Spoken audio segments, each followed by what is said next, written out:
आता केळी पिकातलं गवत मारायचं म्हणल्यावर तुम्हाला ही जुगाड बघावंच लागल आणि त्यात लव्हाळा आणि लव्हाळ्यावर सगळ्यात जास्त जालीम इलाज काढला आहे आपण. व्हिडिओ शेवटपर्यंत बघा आणि जुगाड कसं तयार केलं ती बी सांगतो तुम्हाला. नमस्कार शेतकरी मित्रांनो. आता केळी पीक म्हणलं की त्यात गावात आलंच. आता गवतावर आपण एक जबरदस्त जुगाड बनवले. शेतकऱ्यांचं भरपूर ठिकाणी खुरपणाला पैसे जातात. त्यासाठी आपण एक 1000 ते 1500 रुपये जास्तीत जास्त खर्च येतो ह्याला. आपण एक जुगाड बनवले. आता जुगाडात काय काय वापरलं आपण?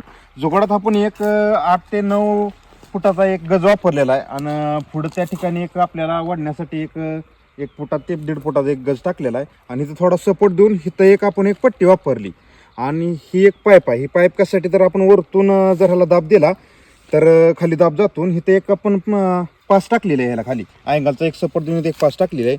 तर आपण पूर्णपणे जर ही खाली दाबून जर प्रेस केलं तर लव्हाळा असू आपलं गवात असू आपलं खुरपण वाचणार आहे. आता ज्या ठिकाणी मजूर भेटत नाहीत ना त्या ठिकाणी हा अवजार अत्यंत महत्त्वाचा आहे. आता जमिनीतलं गवात जी आहे ही पास जी आहे ती मुळापासून उकरून काढती. बारीक तण असू द्या टिकल्या असू द्या सगळं उकरून निघतंय. त्यामुळं आता टेन्शन घ्यायचं नाही. रान बी भुसाळ होतंय. जुगाड कसं वाटलं कमेंटमध्ये सांगा तुम्ही नक्कीच.